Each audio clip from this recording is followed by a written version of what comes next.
Hello students, class 11 physics unit number 4 chapter कर रहे हैं आपा बेटा वर्क एनर्जी एंड पावर। हाँ जी बेटा, अज जिहड़ा आपा टॉपिक डिस्कस करन जा रहे हैं वो है elastic collision in one dimension.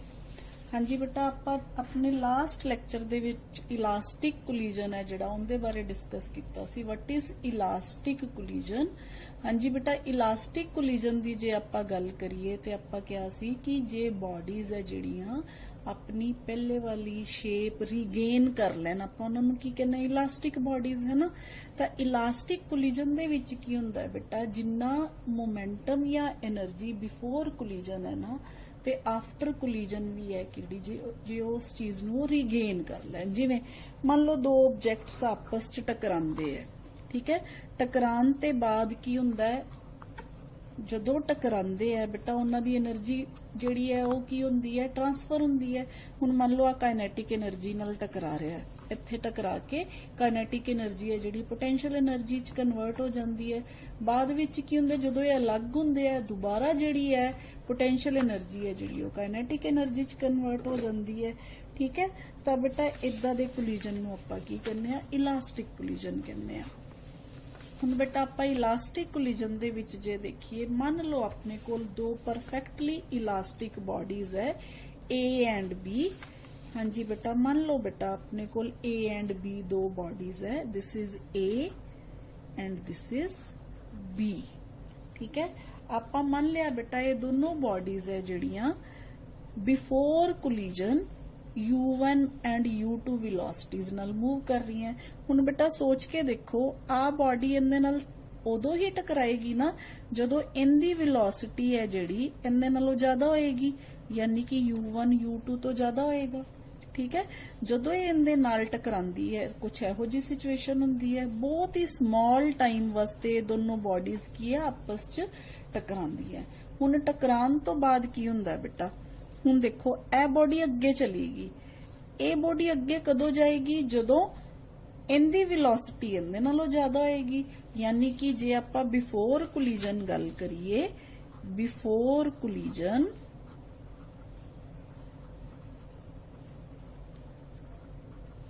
अपने कोल आ वाली कंडीशन है, ठीक है। ते जे आपां आफ्टर कोलिजन गल करिए बेटा, तां आफ्टर कोलिजन अपने कोल केड़ी कंडीशन होएगी? आफ्टर कोलिजन अपने कोल जेड़ी वेलोसिटी v2 है वो किदे तो ज्यादा होनी चाहिए है, v1 तो ज्यादा होनी चाहिए है, ठीक है। तां बेटा ए है अपने कोल elastic collision in one direction, कि दोनों ऑब्जेक्ट्स आपस च टकराए, टकरान तो बाद ये सेम उसे डायरेक्शन च मूव करना शुरू हो गए, सैपरेट हो गए। हुण सैपरेट तां ही होणगे जे आफ्टर कोलिजन अगे वाले दी वेलोसिटी पिछे वाले नालों ज्यादा होएगी, ते टकराणगे उदों ही जदों पिछे वाले दी वेलोसिटी अगे वाले नालों ज्यादा होएगी। जी बेटा, आपां हुण कहने आ कि लीनियर मोमेंटम है जिहड़ा वो कंजर्व रहिंदा है किसी भी तरह के कोलिजन दे विच। जे लीनियर मोमेंटम कंजर्व रहिंदा है देखो, तां बेटा फिर बिफोर कोलिजन लीनियर मोमेंटम कितना होएगा? मोमेंटम की हुंदा है बेटा, मास इनटू वेलोसिटी। इनदा मास m1 है, वेलोसिटी u1 है, तां बेटा फिर इनदा मोमेंटम कितना होएगा? m1 u1, ठीक है। इसी तरह इनदा मोमेंटम कितना होएगा? m2 u2, ठीक है। Before collision then after collision m1 v1 m2 v2, यानी कि सम ऑफ जिहड़ा मोमेंटम है बिफोर कोलिजन ते सम ऑफ मोमेंटम है जिहड़ा आफ्टर कोलिजन, ये दोनों सेम आने चाहिए है।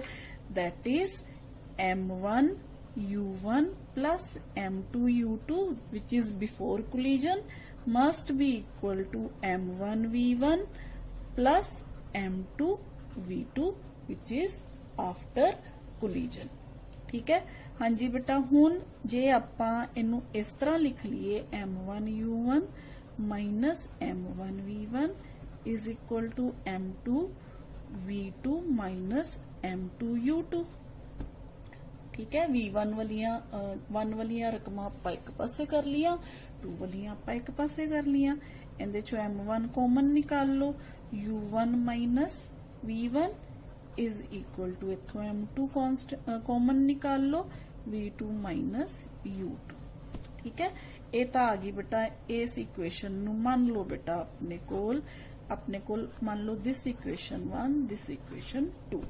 हाँ जी बेटा, हुण जिवें आपां क्या इलास्टिक कोलिजन दे विच जिहड़ा लीनियर मोमेंटम है कंजर्व रहिंदा है, इसे तरह आपां कहने आ काइनेटिक एनर्जी है जिहड़ी वो भी कंजर्व रहिंदी है। ठीक है, as kinetic energy is also conserved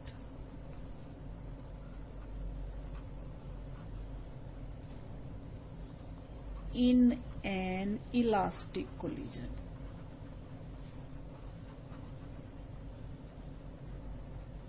हाँ जी बेटा, जे इलास्टिक कोलिजन दे विच काइनेटिक एनर्जी कंजर्व रहिंदी है तो अगेन बेटा देखो हुण इहदे विच m1 इहदा मास है, u1 इहदी वेलोसिटी है, तो बेटा इहदी काइनेटिक एनर्जी कितनी हो जाएगी हाफ m1 u1 स्क्वायर। ठीक है, इस तरह इहदी half m2 u2 square. After collision भी इदां ही आपां काइनेटिक एनर्जी है जिहड़ी वो लिख सकते हैं। ठीक है जी बेटा, तो फिर आपां before collision sum of kinetic energy ते after collision sum of kinetic energy लिख लिया। हाफ कॉमन है, हाफ है जिहड़ा वो कैंसल हो गया, तो बेटा अपने कोल इधर इक्वेशन है जिहड़ी वो बच गई u1 square plus u2 square is equal to v1 square plus m2 v2 square. Again बेटा आपां इनू इदां लिख लैंदे आ m1 u1 square minus m1 v1 square is equal to m2 v2 square minus m2 u2 square. Again m1 constant निकाल लांगे बेटा, अपने को अंदर आ गया u1 square minus v1 square यानी कि a square minus b square. ते जे a square minus b square दा फार्मूला की हुंदा है a plus b into a minus b, यानी कि u1 plus v1 into u1 minus v1। इसे तरह बेटा इधर m2 कांस्टेंट जड़ा कॉमन आ गया, ते इधर भी a square minus b square बन गया, v2 square minus u2 square, तो इत्थे भी आ गया अपने कोल v2 plus u2 v2 minus u2। ठीक है, ये अपने कोल इक्वेशन बन गई बेटा, इनू लिख लो तुसी इक्वेशन नंबर 3। जी बेटा, हुण जे आपां 2 ते 3 है जिहड़ी ओनू डिवाइड कर दीए तो अपने कोल इक्वेशन है जिहड़ी डिवाइडिंग 3/2 जदों आपां करांगे अपने कोल की है बेटा आवली टर्म है जिहड़ी कैंसल हो जाएगी। ठीक है, m1 u1 minus v1 cancel हो जाएगी, तो अपने कोल की आ गया इधर u1 प्लस v1 ते इधर की बच गया बेटा इस तरह अपने कोल v2 प्लस u2। ठीक है, हाँ जी बेटा, हुण इस इक्वेशन दे विच u1 minus u2 is equal to v2 minus v1 हो गया। ठीक है, रीअरेंज कर लिया आपां इस इक्वेशन नू। हाँ जी बेटा, हुण आ जिहड़ी इक्वेशन है ये मान लो अपने कोल इक्वेशन नंबर 4 होगी। हुण देखो बेटा आ अपनी आ गई रिलेटिव वेलोसिटी बिफोर कोलिजन। ठीक है, क्यों? क्योंकि अपने relative velocity of A with respect to B जे आपां कहिए ते अपने कोल u1 माइनस u2 होएगी। इस तरह b विद रिस्पेक्ट टू ए जे आपां कहिए तो अपने कोल v2 माइनस v1 होएगी। ठीक है, आ देखो relative velocity of A with respect to B अपने कोल कितनी होएगी u1 माइनस u2। इस तरह relative velocity of b with respect to A अपने कोल होएगी बेटा v2 माइनस v1। तो अपने कोल इस इक्वेशन नू आपां इस तरह लिख सकते हैं। जी बेटा, आपां इनू इस चीज नू इस तरह लिख सकते हैं कि relative velocity of A with respect to B before collision is equal to relative velocity of b with respect to a after collision, that is relative velocity of approach is equal to relative velocity of separation। पहला approach करन वास्ते velocity, फिर separate होने वास्ते जिहड़ी velocity है। ठीक है जी बेटा हुण आपां जे इक्वेशन नंबर 4 दे विचों V2 दी वैल्यू है जिहड़ी ओह कैलकुलेट करिए ते अपने कोल इह आंदी है। ठीक है, इस वैल्यू नूं V2 दी नूं जे आपां equation number 1 they which put कर दांगे तां अपने कोल बेटा वेलोसिटी है जिहड़ी ओह अपने कोल आ जाएगी V1 दी, यानी कि वेलोसिटी जे आपां फाइंड आउट करनी है आफ्टर द कोलिजन, दोनों पार्टिकल्स दी A ते B दी velocities after the collision find out करन वास्ते आपां इह वाला मैथड है जिहड़ा अप्लाई करांगे। तां बेटा अपने कोल आ गई इह वाली इक्वेशन V2 दी इक्वेशन जदों आपां पुट करांगे इक्वेशन नंबर 1 दे विच तां अपने कोल देखो equation number 1 they which put करते हैं। ठीक है, देखो आपां किवें करांगे। हाँ जी बेटा M1U1 प्लस M2U2 ठीक है is equal to M1V1 plus M2, हुण V2 दी जगह ते आपां इह वाली वैल्यू पुट करती। ठीक है, V1 plus U1 minus U2। हाँ जी बेटा हुण जदों आपां इह वाली इक्वेशन पुट कर दांगे तां इनू रीअरेंज करके आपां वेलोसिटी है जिहड़ी V1 है वो फाइंड आउट कर लांगे। जी बेटा इदां अरेंज करके अपने कोल V1 दी वैल्यू आ गई। सेम इसे तरह बेटा जदों आपां इक्वेशन 4 दे विचों V1 दी वैल्यू कैलकुलेट कर लांगे तां आपां V2 दी वैल्यू भी है जिहड़ी सेम पैटर्न दे नाल कैलकुलेट कर सकते हैं। ठीक है, इंटरचेंजिंग द अबव इक्वेशन तां आपां V2 है जिहड़ी ओह अपने कोल आ जाएगी similarly is equal to M2 minus M1 M1 plus M2 इत्थे U2 आ गया 2M1 आ गया hair M1 plus M2 hair U2 दी जगह ते U1 आ गया। तां बेटा आपां इस केस च की है V1 ते V2 है जिहड़ी वेलोसिटीज आफ्टर कोलिजन है जिहड़ियां ओ फाइंड आउट कर लियां in terms of masses and initial velocity of the bodies.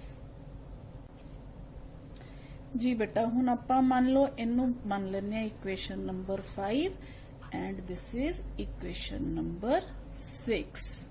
हाँ जी बेटा हाँ जी ये अपने को आ गई फाइनल वेलोसिटीज। हुण आपां स्पेशल केसेस डिस्कस कर लेने इस एक्सप्रैशन दे विच। What are special cases?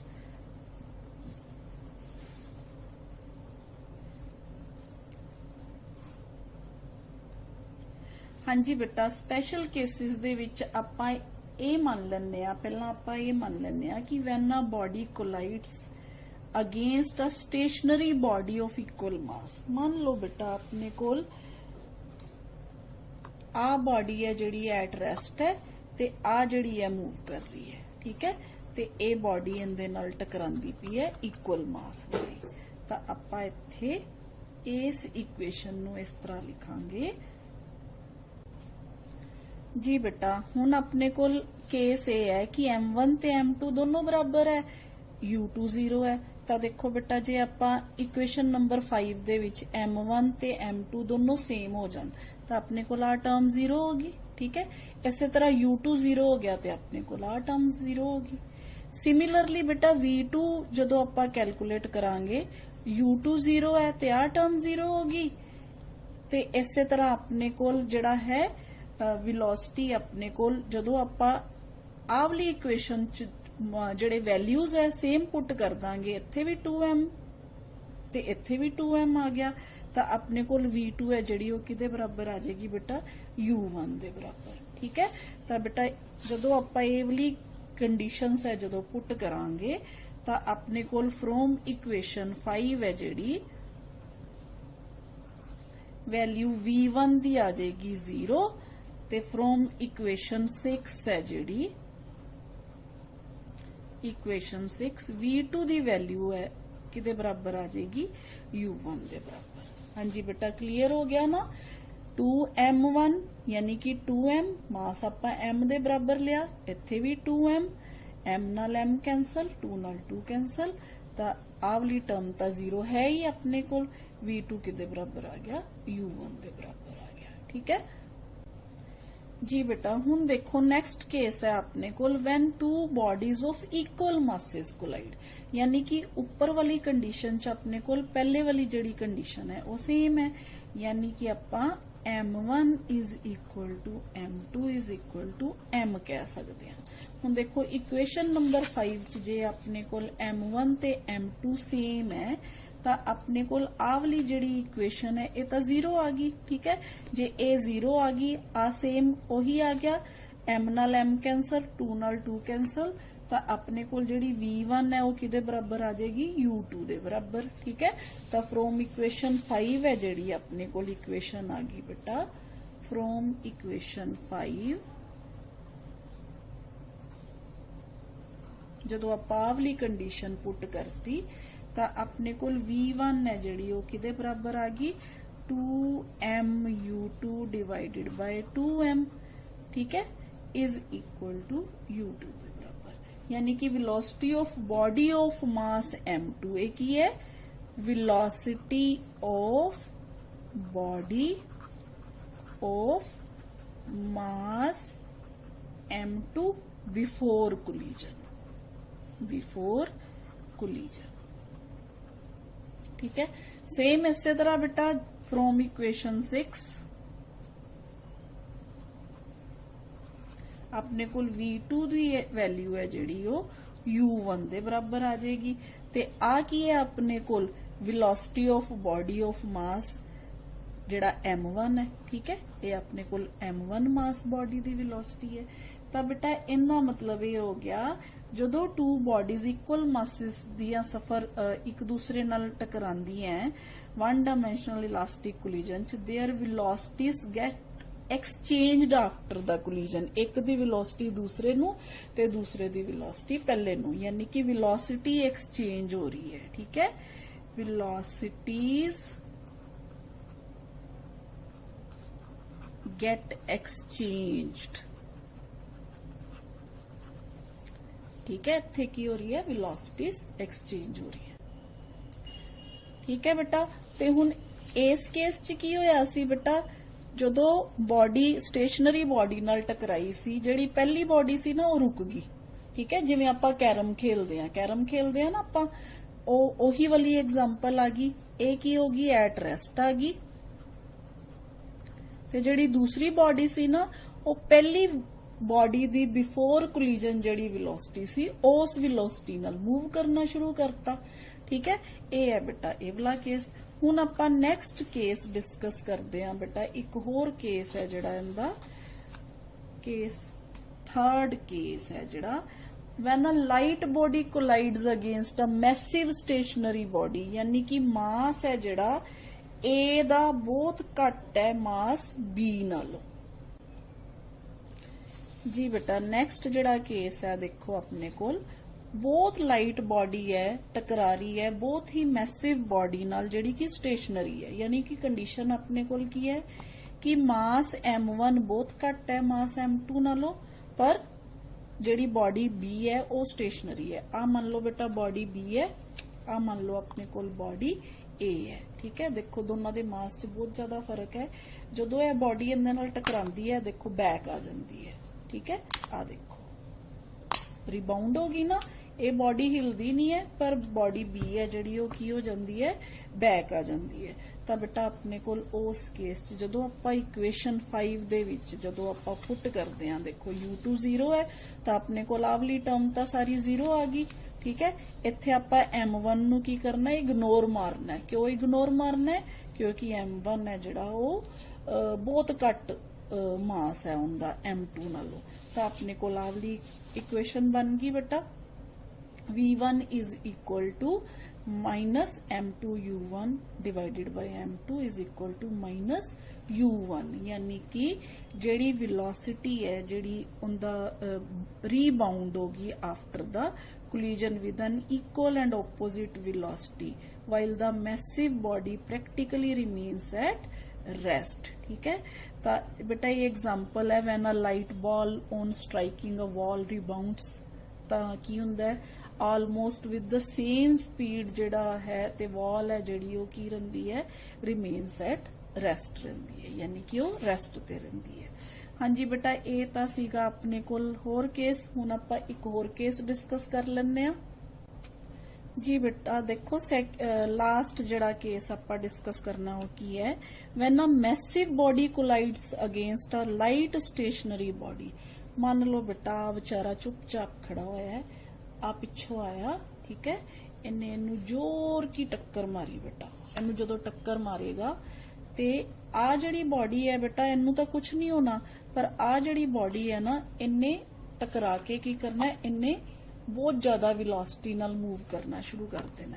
ਤਾਂ ਬੇਟਾ ਉਸ ਕੇਸ 'ਚ ਜਦੋਂ ਆਪਾਂ ਇਕੁਏਸ਼ਨ 5 ਦੇ ਵਿੱਚ ਦੇਖੋ ਪੁੱਟ ਕਰਦੇ ਆ, ਹੁਣ ਇੱਥੇ ਆਪਾਂ ਕੀ ਕਰਨਾ ਬੇਟਾ, m1 is very very greater then m2, ਯਾਨੀ ਕਿ ਆਪਾਂ m2 ਨੂੰ ਇਗਨੋਰ ਮਾਰ ਦੇਣਾ ਹੈ। ਠੀਕ ਹੈ, ਦੇਖੋ ਇਕੁਏਸ਼ਨ ਨੰਬਰ 5 'ਚ ਜੇ ਆਪਾਂ m2 ਨੂੰ ਇਗਨੋਰ ਮਾਰ ਦਾਂਗੇ ਤਾਂ ਆ m1 ਆ ਗਿਆ ਆਪਣੇ ਕੋਲ। ਠੀਕ ਹੈ, ਤਾਂ ਆਪਣੇ ਕੋਲ ਇਕੁਏਸ਼ਨ ਹੈ ਜਿਹੜੀ ਉਹ ਆ ਗਈ v1 ਵਾਸਤੇ, ਆਪਣੇ ਕੋਲ ਇਕੁਏਸ਼ਨ ਆ ਗਈ, ਯਾਨੀ ਕਿ v1 ਜਿਹੜੀ ਆ ਆਪਣੇ ਕੋਲ ਕਿਹਦੇ ਬਰਾਬਰ ਆ ਗਈ, u1 ਦੇ ਬਰਾਬਰ ਆ ਗਈ, ਤੇ v2 ਆਪਣੇ ਕੋਲ ਕਿਹੜੀ ਆ ਗਈ, 2 ਟਾਈਮਸ ਆਫ u2 ਦੇ ਬਰਾਬਰ ਆ ਗਈ।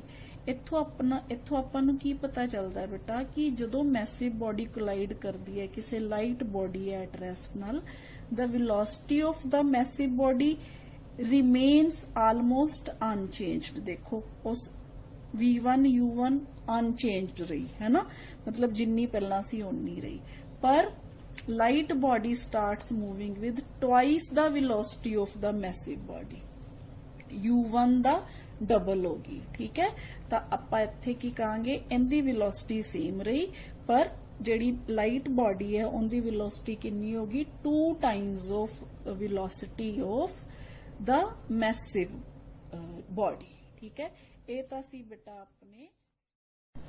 ਜੀ ਬੇਟਾ ਹੁਣ ਆਪਾਂ ਇਲਾਸਟਿਕ ਕੋਲੀਜਨ ਇਨ 1 ਡਾਇਮੈਂਸ਼ਨ ਦੇ ਜਿਹੜੇ ਸਪੈਸ਼ਲ ਕੇਸਿਸ ਹੈ ਉਹ ਥੋੜੇ ਜੇ ਐਕਸਪੈਰੀਮੈਂਟਲੀ ਜਿਹੜੇ ਡਿਸਕਸ ਕਰਦੇ ਆ। ਮੰਨ ਲਓ ਬੇਟਾ ਆਪਣੇ ਕੋਲ ਆ ਦੋਨੋਂ ਜਿਹੜੀਆਂ ਬੋਡੀਜ਼ ਹੈ ਸੇਮ ਮਾਸ ਦੀਆਂ, m1 this is m2। First case 'ਚ ਕੀ ਸੀ ਕਿ ਆਪਾਂ m1 ਤੇ m2 ਨੂੰ ਜਦੋਂ ਕੋਲਾਈਡ ਕਰਾਉਂਦੇ ਆ ਤੇ ਆਫਟਰ ਕੋਲੀਜਨ ਹੈ ਜਿਹੜੀਆਂ ਬੋਡੀਜ਼ ਆਪਣੀ ਵੈਲੋਸਿਟੀ ਹੈ ਐਕਸਚੇਂਜ ਕਰ ਦਿੰਦੀ ਹੈ। ਠੀਕ ਹੈ, ਆਪਾਂ ਐਕਸਪੈਰੀਮੈਂਟ ਕਰਕੇ ਦੇਖਦੇ ਆ। ਇਹ ਦੇਖੋ ਬੋਡੀਜ਼ ਕੋਲੀਜਨ ਤੋਂ ਬਾਅਦ ਇਹਨਾਂ ਨੇ ਕੀ ਕੀਤਾ, ਆਪਣੀ ਬੋਡੀ ਜਿਹੜੀ ਵੈਲੋਸਿਟੀ ਹੈ ਜਿਹੜੀ ਉਹ ਐਕਸਚੇਂਜ ਕਰਤੀ। ਜੀ ਬੇਟਾ ਨੈਕਸਟ ਸੀ ਜਦੋਂ ਇੱਕ ਸੇਮ ਮਾਸ ਦੀ ਬੋਡੀ ਸਟੇਸ਼ਨਰੀ ਬੋਡੀ ਜਿਹਦਾ ਮਾਸ ਵੀ ਸੇਮ ਹੈ ਉਹਦੇ ਨਾਲ ਆ ਕੇ ਕੋਲਾਈਡ ਕਰਦੀ ਹੈ ਤਾਂ ਕੀ ਹੁੰਦਾ, ਦੇਖੋ ਆ ਬੋਡੀ ਹੈ ਜਿਹੜੀ ਕੋਲਾਈਡ ਕਰਦੀ ਹੈ ਉਹ ਐਟ ਰੈਸਟ ਚਲੇ ਜਾਂਦੀ ਹੈ, ਤੇ ਜਿਹੜੀ ਬੋਡੀ ਨਾਲ ਟਕਰਾਂਦੀ ਹੈ ਉਹ ਬੋਡੀ ਇਹਦੀ ਵੈਲੋਸਿਟੀ ਨਾਲ ਮੂਵ ਕਰਨਾ ਸ਼ੁਰੂ ਕਰ ਦਿੰਦੀ ਹੈ। ਦੇਖੋ ਠੀਕ ਹੈ ਬੇਟਾ। ਹਾਂਜੀ ਬੇਟਾ, ਇਸੇ ਤਰ੍ਹਾਂ ਆਪਾਂ ਦੇਖਿਆ ਸੀ ਥਰਡ ਕੇਸ ਦੇ ਵਿੱਚ ਕਿ ਜੇ ਇੱਕ ਬੋਡੀ ਹੈ ਜਿਹੜੀ ਕੋਲਾਈਡ ਕਰਦੀ ਹੈ ਮੈਸਿਵ ਸਟੇਸ਼ਨਰੀ ਬੋਡੀ ਨਾਲ। ਮੰਨ ਲਓ ਬੇਟਾ ਆਪਣੇ ਕੋਲ ਮੈਸਿਵ ਸਟੇਸ਼ਨਰੀ ਬੋਡੀ ਹੈ, ਆਪਾਂ ਇਹਦੇ ਨਾਲ ਆ ਬੋਡੀ ਜਦੋਂ ਕੋਲਾਈਡ ਕਰਾਉਂਦੇ ਆ ਤਾਂ ਜਿਹੜੀ ਮੈਸਿਵ ਬੋਡੀ ਹੈ ਉਹ ਆਲਮੋਸਟ ਐਟ ਰੈਸਟ ਰਹਿੰਦੀ ਹੈ, ਪਰ ਜਿਹੜੀ ਲਾਈਟ ਬੋਡੀ ਹੈ ਉਹ ਕੀ ਹੁੰਦੀ ਹੈ, ਰੀਬਾਉਂਡ ਹੋ ਜਾਂਦੀ ਹੈ, ਵਾਪਿਸ ਆ ਜਾਂਦੀ ਹੈ, -u1 ਜਿਹੜੀ ਵੈਲੋਸਿਟੀ ਹੈ ਉਹਦੀ ਹੋ ਜਾਂਦੀ ਹੈ। v1 ਕਿਹਦੇ ਬਰਾਬਰ ਹੋ ਜਾਂਦੀ ਹੈ, -u1। ਇਹਦੀ ਵੈਲੋਸਿਟੀ u1 ਹੈ, ਇਹਦੇ ਨਾਲ ਟਕਰਾਈ ਤੇ ਇਹਦੀ ਜਿਹੜੀ ਵੈਲੋਸਿਟੀ ਹੈ ਆਲਮੋਸਟ ਸੇਮ ਰਹੀ, ਮਤਲਬ ਤੇ ਆ ਜਿਹੜਾ ਹੈ ਇਹ ਕੀ ਹੋ ਗਿਆ, ਰੀਬਾਉਂਡ ਹੋ ਗਿਆ। ਠੀਕ ਹੈ, ਹਾਂਜੀ ਬੇਟਾ ਨੈਕਸਟ ਕੇਸ ਸੀਗਾ ਜਿਹੜਾ ਆਪਾਂ ਉਹ ਜੀ ਬੇਟਾ ਇਹਦੇ ਚ ਆਪਾਂ ਮੈਸਿਵ ਬੋਡੀ ਨੂੰ ਲਾਈਟ ਬੋਡੀ ਨਾਲ ਕੋਲਾਈਡ ਕਰਵਾਉਣਾ ਹੈ। ਤਾਂ ਦੇਖੋ ਕੀ ਹੁੰਦਾ ਹੈ, ਜਦੋਂ ਆਪਾਂ ਮੈਸਿਵ ਬੋਡੀ ਨੂੰ ਕੋਲਾਈਡ ਕਰਵਾਉਂਦੇ ਆ ਤਾਂ ਜਿਹੜੀ ਲਾਈਟ ਬੋਡੀ ਹੈ ਉਹ ਕੀ ਕਰਦੀ ਹੈ ਬੇਟਾ, ਉਹ ਮੂਵ ਕਰਨਾ ਸ਼ੁਰੂ ਕਰ ਦਿੰਦੀ ਹੈ with great velocity, almost double velocity, ਪਰ ਜਿਹੜੀ ਮੈਸਿਵ ਬੋਡੀ ਹੈ ਉਹਦੀ ਵੈਲੋਸਿਟੀ ਹੈ ਜਿਹੜੀ ਉਹ ਕੀ ਰਹਿੰਦੀ ਹੈ, ਆਲਮੋਸਟ ਸੇਮ ਰਹਿੰਦੀ ਹੈ। ਠੀਕ ਹੈ, ਇਹ ਦੇਖੋ ਬੇਟਾ, ਠੀਕ ਹੈ, ਆ ਦੇਖੋ ਇਹ ਬਹੁਤ ਦੂਰ ਚਲੀ ਗਈ, ਪਰ ਜਿਹੜੀ ਮੈਸਿਵ ਬੋਡੀ ਹੈ ਉਹਦੀ ਵੈਲੋਸਿਟੀ ਹੈ ਜਿਹੜੀ ਉਹ ਕੀ ਰਹੀ, ਆਲਮੋਸਟ ਸੇਮ ਰਹੀ, ਅਨਚੇਂਜ ਰਹੀ। ਹਾਂਜੀ ਬੇਟਾ, ਇਹ ਤਾਂ ਸੀ ਸਪੈਸ਼ਲ ਕੇਸਿਸ ਇਲਾਸਟਿਕ ਕੋਲੀਜਨ ਇਨ 1 ਡਾਇਮੈਂਸ਼ਨ ਦੇ। ਹੁਣ ਨੈਕਸਟ ਜਿਹੜਾ ਹੈ ਆਪਾਂ ਆਰਟੀਕਲ ਕਰਾਂਗੇ ਬੇਟਾ, ਉਹ ਆਪਾਂ ਕਰਾਂਗੇ elastic collision in 2 dimension. Thank you ਬੇਟਾ।